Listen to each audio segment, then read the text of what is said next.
Hello, good morning, and welcome to the conference. My name is Mwaboze Njokan. You say, for how long have you left this program not running? You know, my answer will always be, when you see what's more important than the yams, you sell the barn.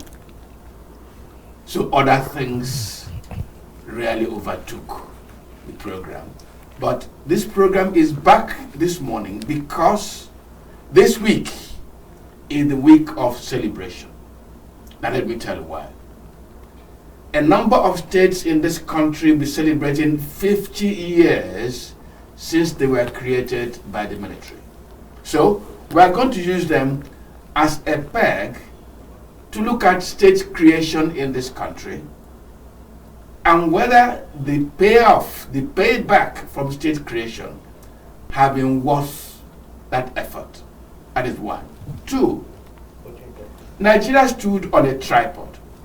In fact, some people say not a tripod really. Nigeria had four regions: the North, the East, the West, and the Midwest before 1967. Now the military began creating new states, balkanizing the country a little further. The question then is, has that exercise really brought about development? And in bringing development, has it dealt with Nigeria's divisive tendencies? You know what I mean?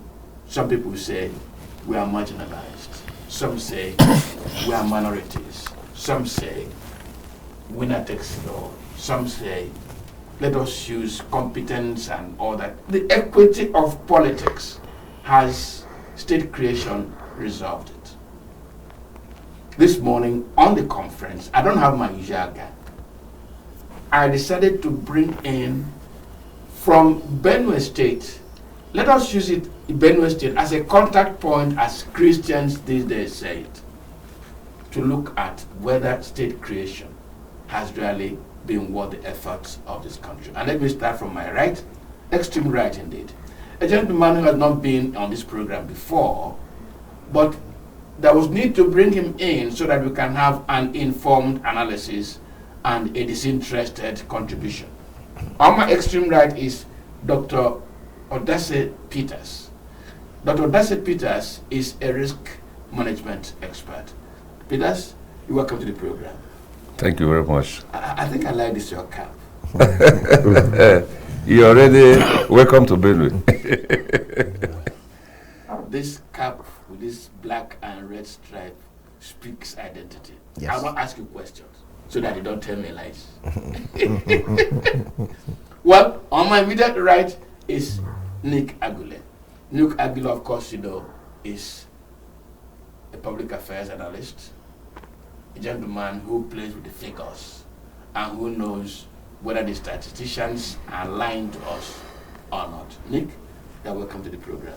Thank you very much, sir. And I want to say very happy birthday to you. I was told you turned 80, and I was like, wow, when I grow up, I want to be like you. Nick, as we say in Nigeria, 80 is looking really good on you, sir. Welcome to the Yeah, program. congratulations, Thank sir. you very much. Yeah. And on my left is a friend of the house who, before I came on air, I said, I'll no longer trust him very much because he has thrown his hat into the ring. Madaki Ameh, public interest defender, used to be. Still is. A petroleum legal expert, used to be. A concerned Benue indigene, I think he still remains. But he has added something that will make me interrogate every contribution he makes this morning. He says he's going into politics. He wants to help correct things. Madaki, you're welcome to the program. Thank you very much. No, let me add. Partisan Madaki, you're welcome to the program. Thank you very much. You know, as they say, every human being is a political animal. And we're only just trying to live, our calling. You know, because unless we have good people in politics, you know, this country will never move an inch. So that's why some of us have no choice but to throw our heart into the ring and offer ourselves, you know, for selfless leadership.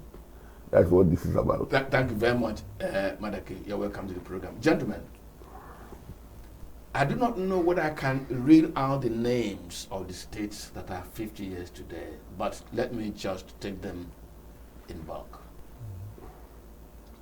At independence, 3 regions, 63, 4 regions, 67, 12 states, progressively 19. Today we're 36. We're looking at those that were created 50 years ago. Benue is one of them. And I said, I'm going to use it because I was able to assemble all of you from the same state. I'm going to use Benue State as a point of contact. But first, Dr. Dace, do you think really that creation of states has served the purpose of national development? Creation of states.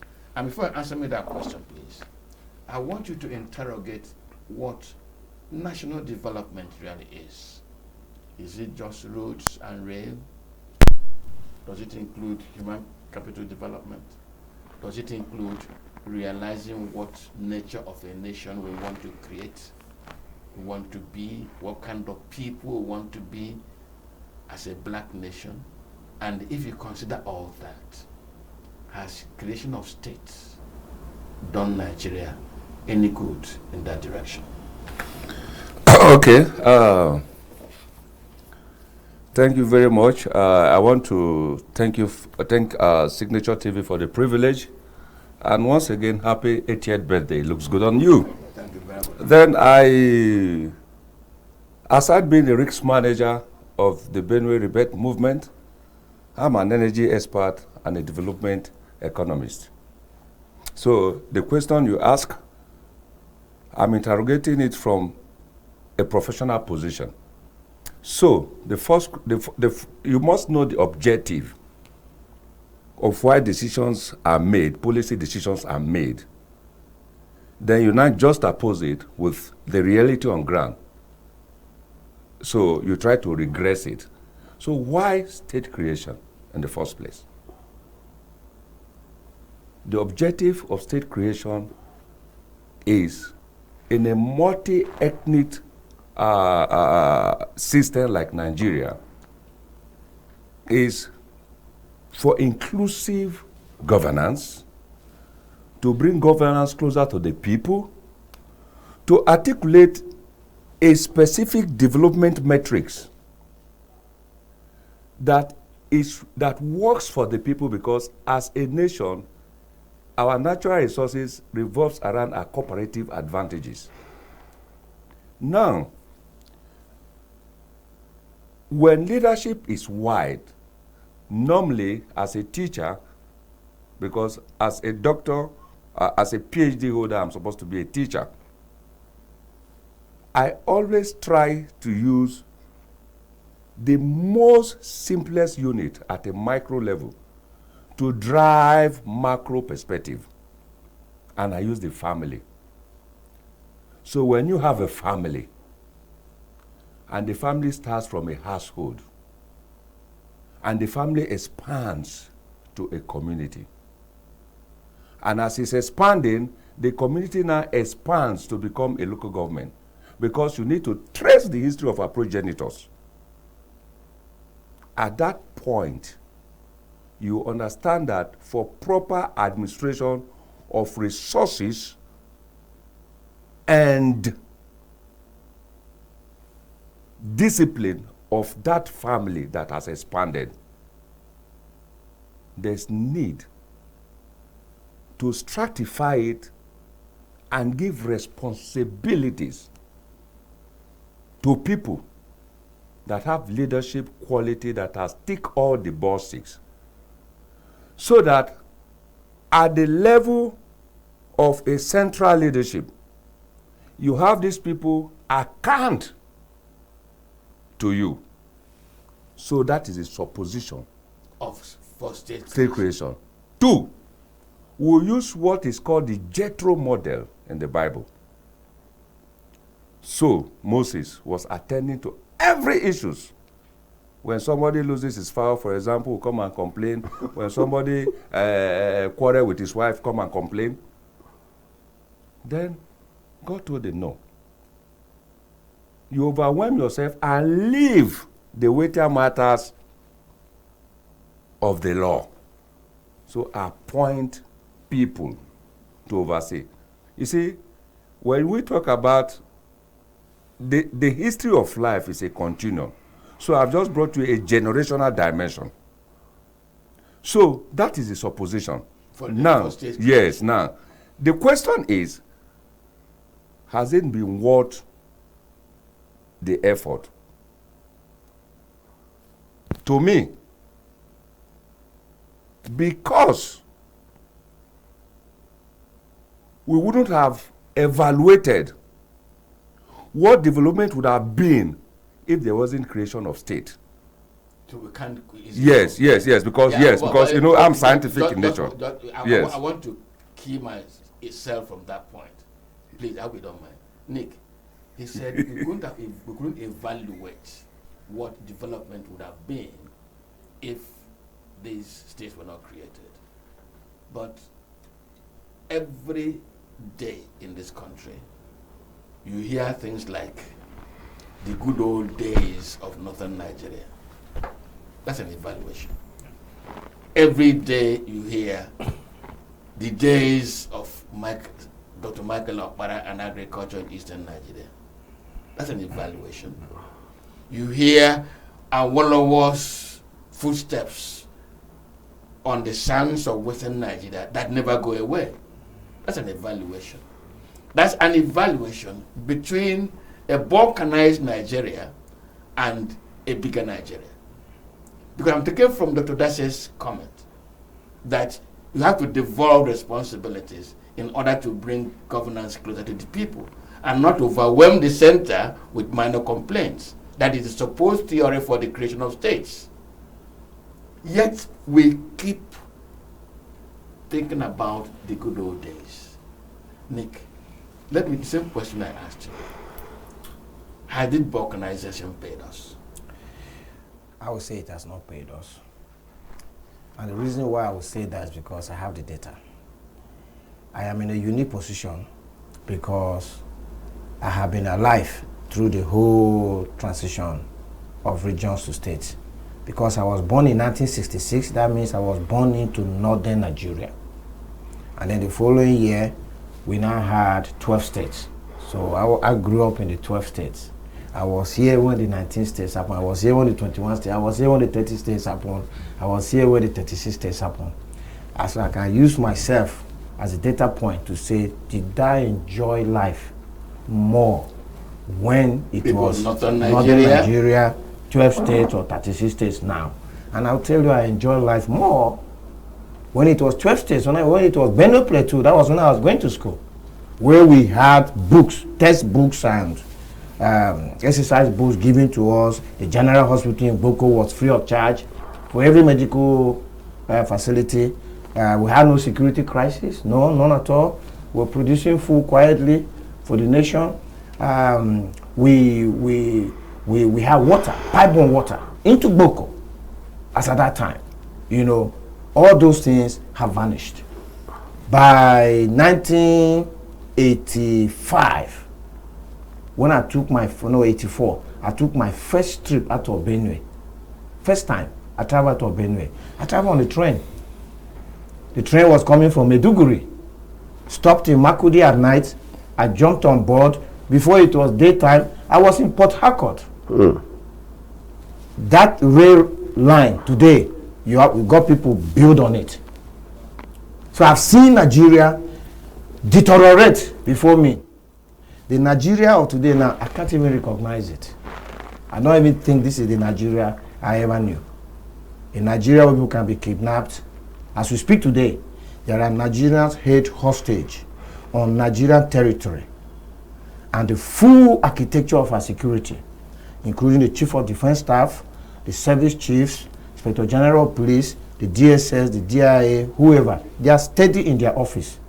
They don't even care about these Nigerians that are in the bush, somewhere in the forest. It looks as if it's not their business to have done that. So I can see that, but let me now say, what is the problem? The problem is that if you show me a Mercedes now, and you say, is this Mercedes okay? I will tell you the Mercedes is okay if it is operated in line with the manufacturer's specifications. Manuals. But it is not okay if you don't. So if you take that Mercedes now, instead of putting it on the road, you are now facing in Papa Hills with it. You will wreck the Mercedes. And that's what we have done with states. Because who manufactured this constitutional democracy is the United States. So if you go to the United States, the states are centers of economic activity. The states make money and send it to Washington, right? We took that, that's a Mercedes we bought from the United States. Instead of riding it in accordance with the manufacturer's specification, what have we done? We now have a unitary system of government, but with states involved. So the states are now conduit where money is coming from the center through the states to the local government. And that totally shreds any advantage a state structure can give us. Totally shreds it. So the states have now become mere post offices for money coming from the center through the state. So if that is the way we want to operate it, then there's no need for states. Let that money come from the center straight to the local government, who are there with the people on the ground. Okay. Well, by the way, Nick. Yes. I don't even look closely at your dress. Yeah. So what you see here, these are the colors of Benue State. This outright showmanship. No, this is, you see this black and white is the thief colors. Yes. The red and black is the Idoma colors. And then we have, I think, green and yellow also. No, blue. Blue Blue and black. Blue and black. You see, get this. There's another one, green and yellow also. Okay, I just want to be sure, because this is pretty, very pretty on television. Now, Madaki, I may have to repeat the question because we need to address it a little bit in greater detail. Nick has spoken about what ought to be. Peters has said why the states were created, rationalizing it. This was to drive governance to the grassroots, devolving authority, and therefore letting development come as closer as possible. But unfortunately, Nick says, if that is in fact was intent, then from his own life's history, it has not paid off. Now, today we have 36 states. Some people are regretting that states were created, because some people label the states as lost centers, where unproductive structures are put in place and are serviced with public resources that do not help development. But some say, without states really, education, know-how, human capital development may not have reached some parts of this country where they are now available. Do you think that states creation has enhanced Nigeria's human capital development to the point of driving development over national development? Well, thanks very much, Chief Njoku. It's always a pleasure, being on your program, because the questions are always very incisive and focused. To start with, there are no hard and fast answers. Lawyers never answer questions directly. As a concept, states are not in its, by its nature, a negative concept. States can actually be, fulcrums of development if the structure works well and there's enough control from the federal government to ensure that the states don't run amok the way they are right now. Sadly, states have not translated development in Nigeria, not because the state structure doesn't work. Look at, we borrowed our structure from the United States, and because of the way they practice true federalism in the United States, you can see that the states work. The president of America cannot dictate to a governor of a state in America, because, the states are federating units and they are recognized as such. But what we practice here is actually a unitary system, where all the powers reside in the federal government. And then whatever they choose, whatever the incumbent president chooses is what he hands out to the states, in a very messy revenue sharing formula, almost akin to, vultures gathering around the table, to share the loot at the end of every month. What is that federal allocation doing, for development in this country? Every month, commissioners of finance, and accountant generals of all the states go and gather around the table and say, okay, fine, this is how much money is available to be shared this month. You take. Even the ones that contribute absolutely nothing, to the generation of that revenue, we come and also collect their own and say we have a large population. A large population that does what? You get the point. So, as a concept, the idea of having a 3-tier, level of administration is not new, and it's actually not rocket science. Some countries do away with the state structure and deal directly. You have the federal government, and then you have the counties, which are akin to the state. If you go to which are akin to our local government. If you go to the UK, for instance, that's the structure they have been practicing since time immemorial. It's working for them, And then it also translates to, right-sizing governance. Because if you have a president, with his ministers and all that, and then at the state level you have 36 state governors with their commissioners, and then below that you have 774 local governments with their chairmen and their supervisory councillors and the elected, supposedly elected councillors, Then you have an unwieldy state governance structure that's totally expensive, completely unproductive, and then there'll be a lot of clashes, So I tend to agree with my brother Nick Agule, where he said that, if we do away with the states right now, honestly, we will eliminate a lot of, wastages. Because, now the governors are czars in their own right. The allocation comes to the states in the billions on a monthly basis. But we don't see what they are doing with it. The roads will be bad within a state, and then the governor tells you it's a federal road. If it's a federal road, for God's sake, it's your people who are suffering, from the dilapidated, nature of those roads, the state of those roads.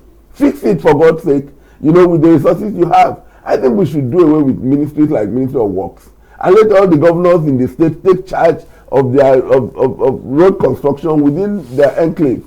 And then if everybody is up and running, then if you split the Ministry of Works budget across the entire state, and then they begin to take care of those challenges, then that you are doing what you're supposed to do. But here we are, everybody is passing the buck. When the governor feels a pothole, he sends a bill to the federal government and says, "It's your road that I've just done." It is about the citizens. It's about governance. It's about effectiveness in governance, which we are not seeing because of the, dysfunctional, federalism that we're practicing. And I think that we need to do something important about it. We need to rise above, this desire for every tribe to be a state. We can't have, every tribe, or every, grouping of human beings become a state. The numbers have been very badly marginalized within the concept of statehood, in Nigeria. And today, incidentally, we are celebrating 50 years of the creation of Benue, and nobody from Benue South has ever been governor. I'm going to come to that. Yeah, I know. That's a major conversation exactly. in today because so that we don't lose certain critical national things that will also dovetail into the Benue issue.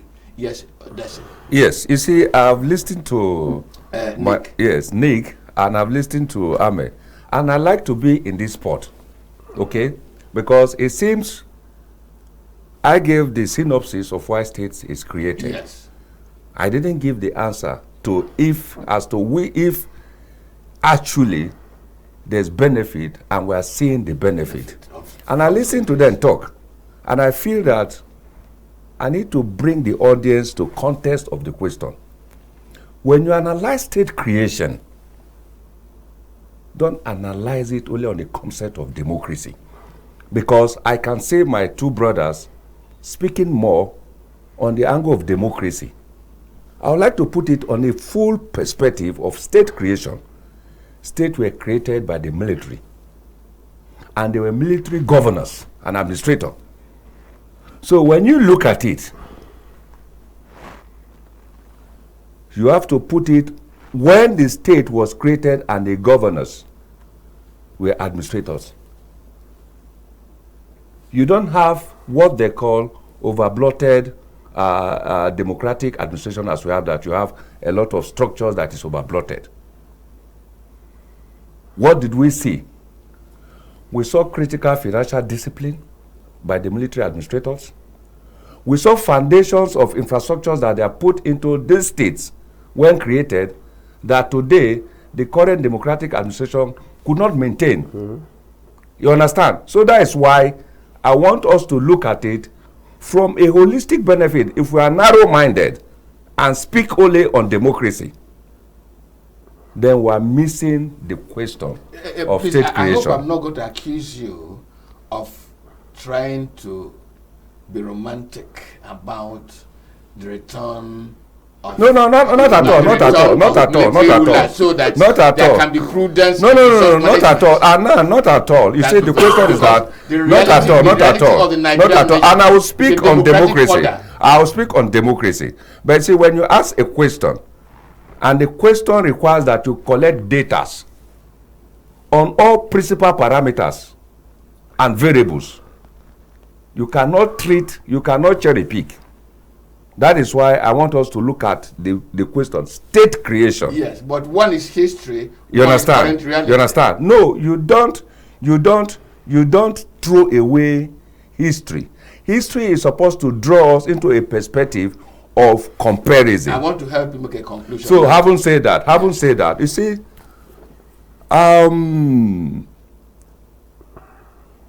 the states are not handicapped.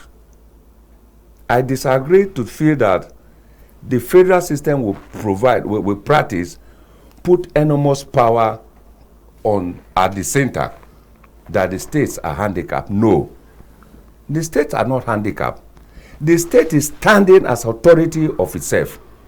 They say immunity that the president has. Yes. It's the same immunity that the state governors has. Enjoy. The state has its own state house of assembly that is supposed to legislate for the benefit of our people. But let me tell you where the problem is.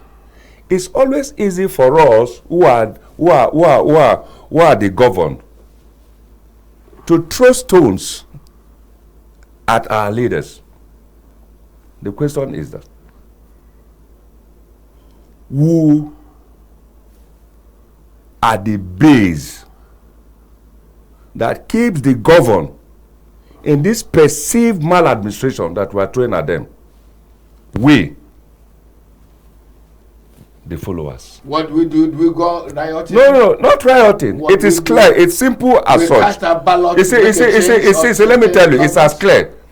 In every leadership, even in the United States, because I see people throw some of these things, the things that is done in the United States, the nature of man is always to play God. But the system is such that there are checks and balances. What are the checks and balances? Alternative opinion of the people. In democracy, the will of the people. Where are the will of the people? Do you have alternative voice that are checkmating the bad system? Do you have an opposition? We are talking about representative and democratic system. And do you have opposition political parties that are united to play that role of alternative? No, the voice is lame and died and quiet. Who kills it? So the man that is supposed to stand for what is right has allowed his conscience to be corrupted, not to play the role he's supposed to play. Therefore, we all. No, somebody is corrupting his conscience to his own benefit. Somebody that is corrupting his conscience, and he that his conscience is corrupted equally are responsible for where we are. Doctor, I've been very unfair this morning to the follower because I've not had a meal in the past 2 days. I have a leprous left hand that requires treatment and I can't afford the treatment. My kids are growing up and maybe I want to send them to school. I just fantasize. I cannot do that. I don't even have good shelter. And suddenly, a Dr. Peters comes around and says to me, I can build your house. I can send your kid to school. In fact, I'll give you palliative of a lorry load of rice. Just cast your vote for me, even though I know that this man is a confirmed criminal. But he has solved my survival problem. He has removed poverty. He has moved shelterlessness, homelessness.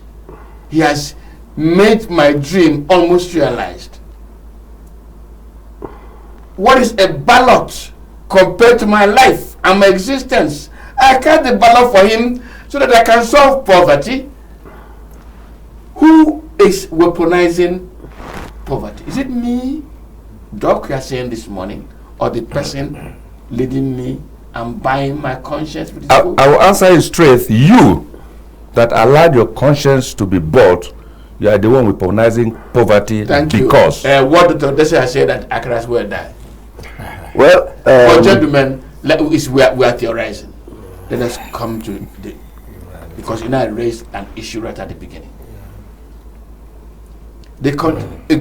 Doc says state creation hasn't failed really. It is how we have managed it, and Madaki agrees with that.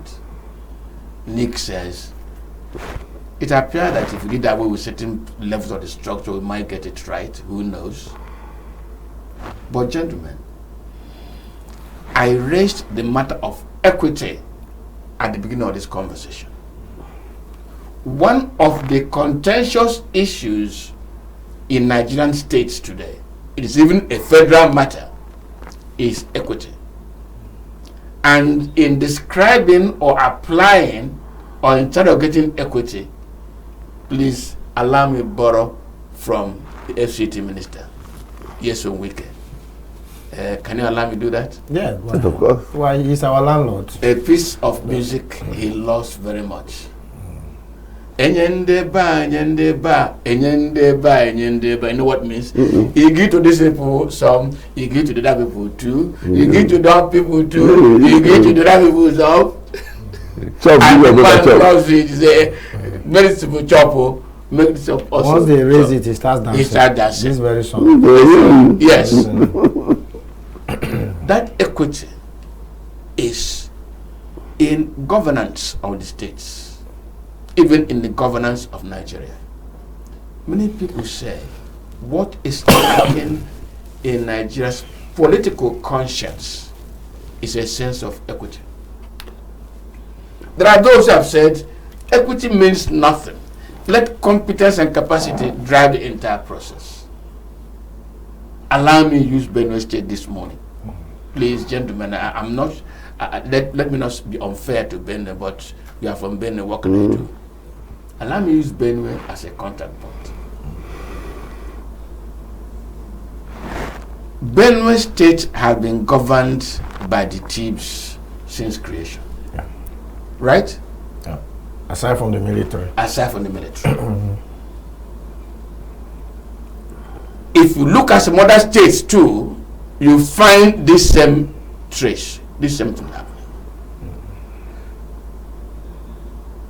And they say it does not speak to equity. And that absence of equity is a fault line that seems to undermine collective cooperation for good governance. So there's a resistance. I mean, you cannot be doing this to us now. We are no slaves. Even at the national level, you hear, let the pendulum swing.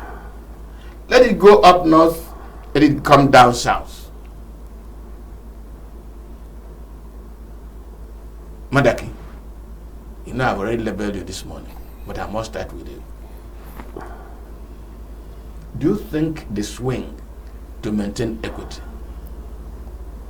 would have helped states realize their potentials by harnessing collective followership, collective contribution, since every person feels fairly treated? Do you think that would have solved? Thanks a whole lot. I think you raised a very pertinent question. And it's even more pertinent for a place like Benue. Where you confirmed that, for 50 years to the day today, we've had a state created, which is multi-ethnic. We have the thieves, who are the majority, in terms of numbers. You have the Idomas, you have the Igedes, you have the Nifons, you have the Etulos, you have the Jukuns, you have the Akoyas, you have the Ufia people, you even have the indigenous Igbos, the Zaz, the Zs, in other local government of Benue State. So, Benue is actually a mini Nigeria, And, within that geographical space called Benue, the only way you can have inclusive governance and everybody has a sense of belonging is if every part of the state stands a chance of producing, the governor of the state, which is the biggest job in the state, But here we are, even under the military, that my brother Nick alluded to. The only governor of Benue State, of Benue origin, who was ever governor of Benue State under the military, was General Atompera. And Atompera too, is a team man, So when you say so, then it means that honestly if you imagine that most of the tenures of the military administrators and governors were short, relatively, then you discover that, within the space of the 50 years, the teams have governed maybe like 90% of the time. You get the point. And we're not saying it's wrong, but we're saying that for that sense of inclusion, so that everybody feels a sense of belonging, and also so that you can create, the excitement that comes with variety. I always give the example of, our wives at home.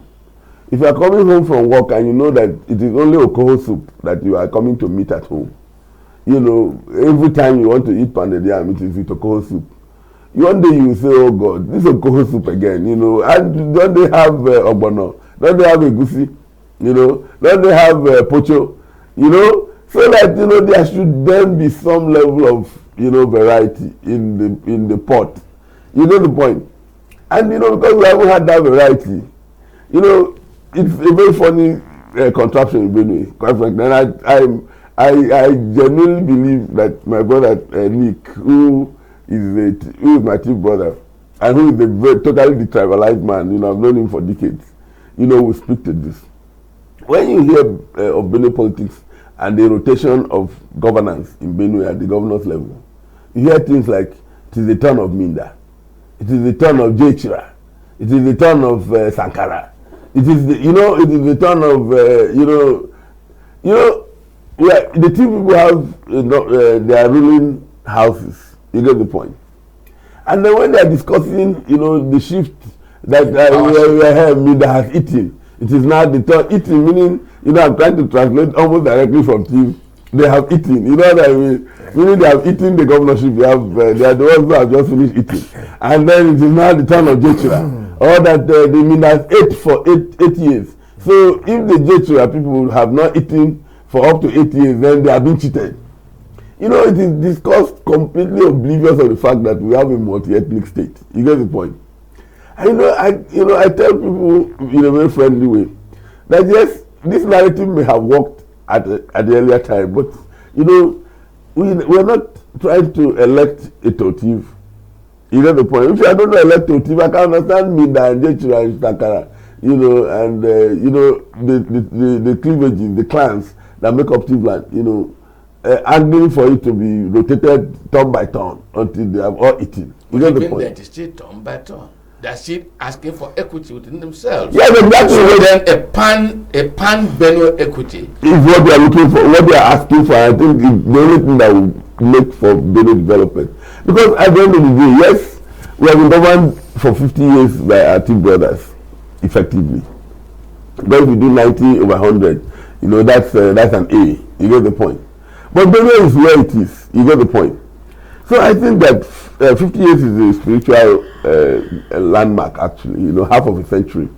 I think 50 years is enough, for people to say, the time has come, for things to be done differently. Let's try the Okoho soup. Let's try the Ijangada soup, Let's try the Obobo soup. Obobo being the normal name for Egusi. You know the point. Let's have some sense of inclusiveness and see whether the paradigm will not change, because some of the states that were created after Benue have since overtaken us in terms of development. Our neighbor, Nasarawa State, have gone much further than us in terms of infrastructure, in terms of human capital development, in terms of even the way they reason, around the governance of their state. So, and that's actually what informed my decision to throw my hat in the ring now, because I think that, I'm not the Idoma candidate for this election. Neither am I even the Benue South candidate for the election. I am the candidate of equity, justice, and fairness. Where you say, let's try let's have an alternative. Let's change the paradigm. Let's remove ourselves from the tribal cleavages, and the clannish politics that we played in Benue for 50 years, which has not taken us anywhere. And then let's see, whether doing it differently, will create that sense of inclusiveness, will introduce that new energy into governance, that will leapfrog the state, from its limping position at the moment. That's where I am. Okay, Nick, I allowed Madaki because that question really, he should provide me the opening answer. Yes. For us to then interrogate it. Yes. The Igbos have a saying that each time you pick up your arrow and you aim at something, it hits one particular target. You do it 7 times, it keeps hitting that same target. Were the arrows meant for only that target? Now, why am I recalling that wise saying? I was going to counter Madaki's presentation by saying what should really matter should be capacity, competence, which are the necessary qualifications to cure the states of their failure to deliver on the reason for creating them. But as he spoke, that proverb came to my mind. Does competence, does capacity, does ability to govern dwell only on that same spot that the arrow hits? Do you think that Madaki has something to think about in his presentation, that there ought to be some measure of equity? He has a big point. And but before I answer your question directly, I like Doc. I like intellectuals. I like people who come to a presentation and they disaggregate the issues and all of that. So 2 things I would like to quickly touch on that he said before I answer your question. The first one is that I never even thought about it, but he has opened my mind to the fact that no state has been created in Nigeria by civilian administration. So this democracy we are practicing has created no state. States were creation of the military. So we have an issue. A creation of the military, we're not trying to use it under a democracy. So the solution is we need to reform it. Under democracy, we need to decide that this military architecture that we took into our democracy now, into democratic order, what do we do with it? Because the military run the states in a different way that democracy is trying to run them. And so for me, that's a very big point. That should occupy the center of our discussion, even at the National Assembly. They have to start thinking the states that were created by the military that was taken now into democracy, is either we say we don't need them, or we need to reshape them to fit democratic governance. So thank you, Doc, for that. That's the first one. Second one is that Doc said the military have financial discipline. I agree with him, but I also disagree with him. I agree with him from Agule to Gawon to Murtala to Buhari. But from Babangida coming forward, I disagree with him. It is the Babangida Abacha Abdulsalami regime that brought corruption to Nigeria to the level it is today. Those are governments that made it that if you steal government money, you don't need to hide it. Because when I was growing up, you know, we had a brown envelope to 10% to Ghana must go back, but civil servant will still be hiding. A man will have stolen enough money to buy a car, but he'll be riding a bicycle to work, right? Because he doesn't want to be seen. Babangida going forward made it that why? You can build all the houses and the hotels and everything. So, Doc, you are right, but the military are also part of our corruption issue. Now, coming to your question, Doc, Madaki has a big point. You know why I say so? States themselves have not been created in Nigeria because of competence and capacity. If that was the case, the only Lagos state will be created as a state, and perhaps Rivers. There are only a few states who are competently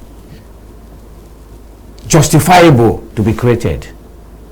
So the reason why we have 36 states is for equity. They just spread the thing all over Nigeria so that every nook and cranny of Nigeria should have a state, even if it's not competent or having capacity. So why will leadership now be reduced only to competence and capacity? And by the way, there's competence and capacity in all ethnicities. Madaki Ameh, who in the oil industry, I know him for a long time. He has capacity. Doc here has proven, even though we just met on set here, that he has capacity. So there should be capacity and competence within the concept of equity. And for me, it is not right that for 50 years, we don't have anyone in Zone C to occupy the position of the governor. But you know, I'm a solution-based person. I don't just describe problems. I like to put solutions on the table. There are avenues that a Zone C person can become governor of Benue State. The first avenue is the Constitution. Constitutionally, we can make it that governors should rotate along the senatorial districts. Then it's permanent. That means if it is turn of Zone C, Zone A and Zone B candidates will be barred by the Constitution for standing. Because the problem in Benue is that the TIF, I think Benue has got 23 local governments. So the TIF have 14 and Zone C has 9. So numerically, if you go to an election, there's absolutely no way, you know, so constitutionally we can do it. And I'm saying, why have the senators in Zone C all this while not put a bill before the National Assembly to do this? At least let them put a bill, let the bill be defeated, and it will be recorded in history that this senator from Zone C in Benue tried to get rotation of the governors, of the governorship on senatorial basis. We should be doing things, we should be trying things. Because if he puts that bill, he doesn't understand how many other senators in other states that can back him because of their own specific issues are where. We don't send people to National Assembly to be drinking tea and not taking on the issues of their people. One of the biggest issues of Zone C is that they have never occupied the seat of governor. Why are their senators, House of Rep members, not taking on this issue? That's number one. Number two, a Zone C person can become governor of Benue State using the Obama model. And what do I mean by Obama model? Obama model is Obama was a minority, a black man in America.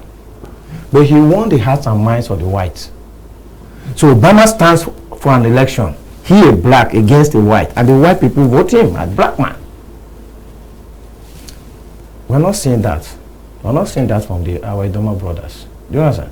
We should see Idoma brothers who come to win the hearts and minds of Benue. And you know, there are issues in Benue, right? So like this governorship is one of them. But then if you go and meet an average thief man, they will tell you that the Idomas have monopolized the federal. And there's evidence. You know why? Like the last permanent secretary of thief extraction at the federal was Iowa, who was Solicitor General. That's in the 90s. So throughout these 2000s, no thief man has been permanent secretary. And you see the admission list of the Nigerian Defense Academy, 10 candidates from Benue, maybe thief is 1 or 2. We need Idomas who can speak to such issues. So if they are standing on equity, they come up and say, it's not right that the governorship of Benue State should be monopolized by Zone A and B. Then they should also say that there also needs to be equity in the distribution of federal posts.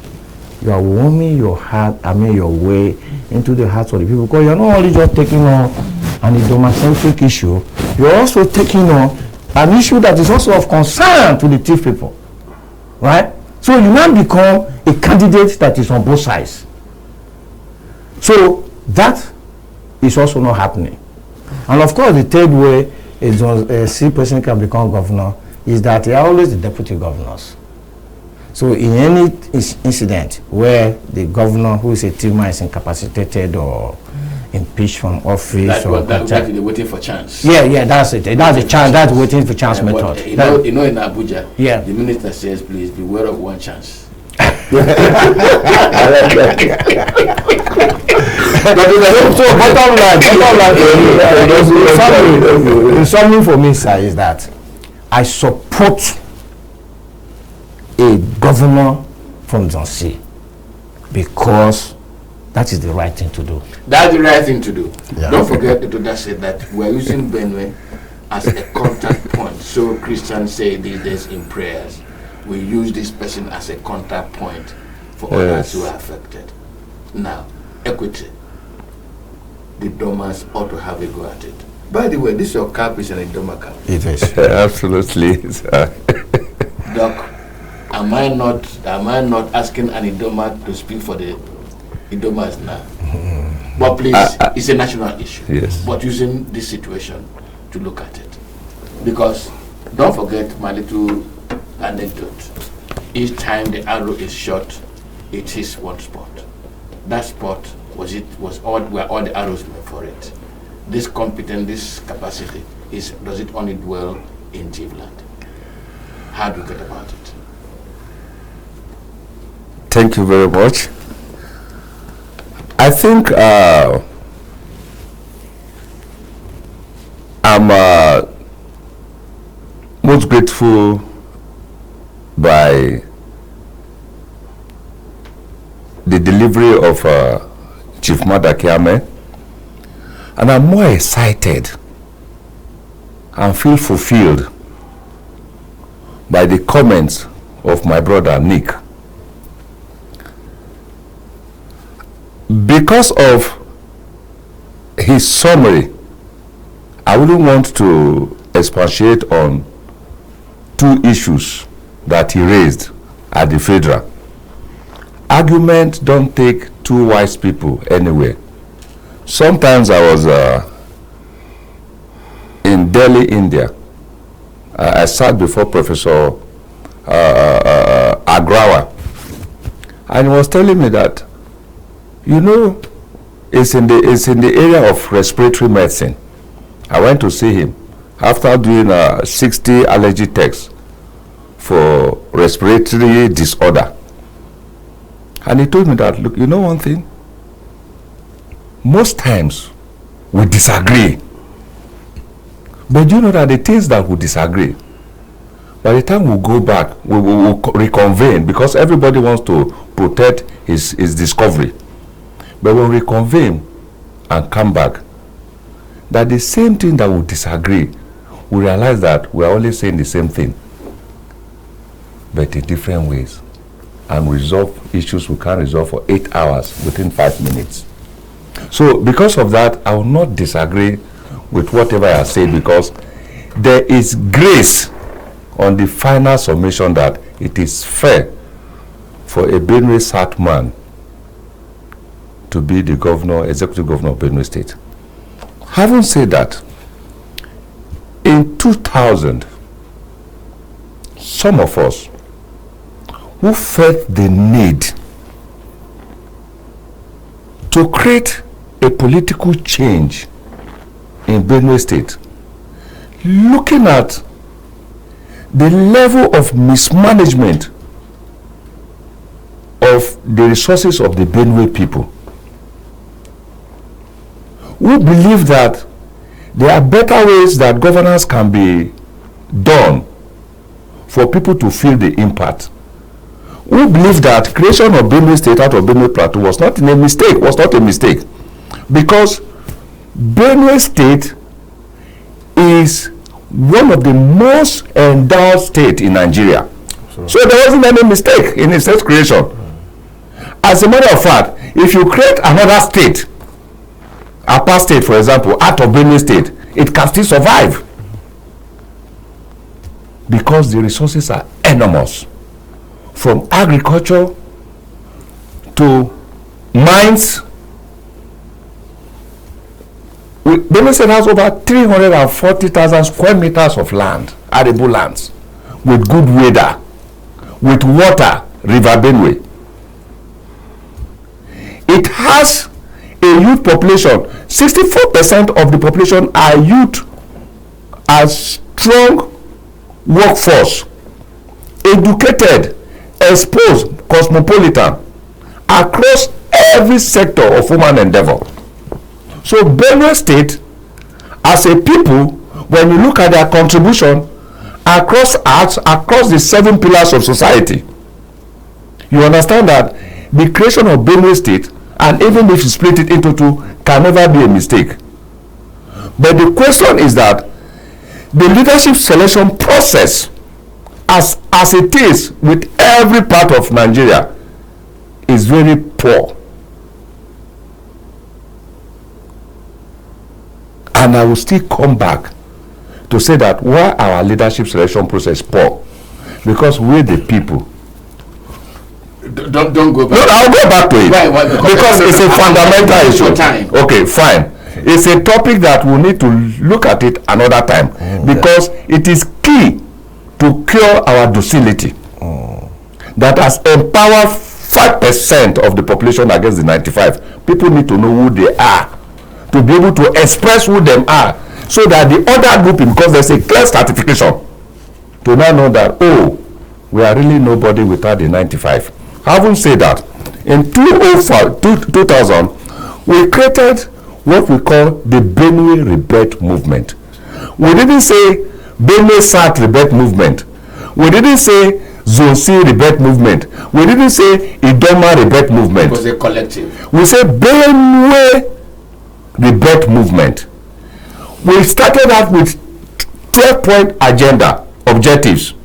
In the 12 points objective, it is only one that speaks to, it is only one, number 2, that speaks to only the Benue South. The 11-point agenda speaks to Benue State, and it's about socio-economic and political development of the state. And good enough, when it was created, we went round every elite of Benue State across the 3 senatorial districts, and this was a copy I authored on behalf of the Benue Rebirth movement, and there are the copy. So when you put your thought in paper and you hand it to any person, what you are trying to say is that let's partner for progress. We thought, in view of what you have done that we call strategic roadmap, that encompasses who we are, using the resources we are, managing it, and we say let's select a leader, we thought that the elites will see reason to partner with us to produce a governor, probably of Benue South extraction for Benue State. What is our mission? To deliver on the Yes. What was our mission statement? Or what is, because it's a continuum, to negotiate equal partnerships through participation in the governance of Benue State by all zones. Thank you. I'm going to have to abridge you there because my producer has told me I've bust my time by 4 minutes already. I've done 1 hour, 4 minutes, and broadcasting is governed by time. Thank you very much. Come back. But just before I let everybody go, this is a special edition of the conference this beautiful morning, Madaki. Well, for using my program to announce your governorship ambition, I'm going to send you a bill. I'm going to do that. Yeah. But please hear me. I just said openly. But please, I view this conversation to be able to look at the challenges confronting Nigerian states. Benue is not alone in this conversation. It is an issue that crops up again and again when it comes to politics, development, leadership selection in all the states in the country. But this is the 50th anniversary for all those states that were created in 1976. Congratulations to all of you, and I hope that the Rebirth thought, the Benue Rebirth thought, which is driven by equity and development thoughts, should also be part of your own thinking so that we can have progress in this country. Let me start again from our extreme right, Dr. Odessa Peters. Thank you very much for coming. This way, do my capo. You got a CPO. And Nick. Thank you, sir. Nick. Thank you. There is a team identity act. Nico. Make sure they do like this, sir. Okay. No, only you could wear this team. No, we arrange it for you. We arrange it for you. Yeah. Well, your heart is already in the ring. The Bible says nobody putting his hands on the plow and looking back to the kingdom of God. What you've done to me on this for me on this program today is to make a major announcement. I'll hold you to it. Yeah.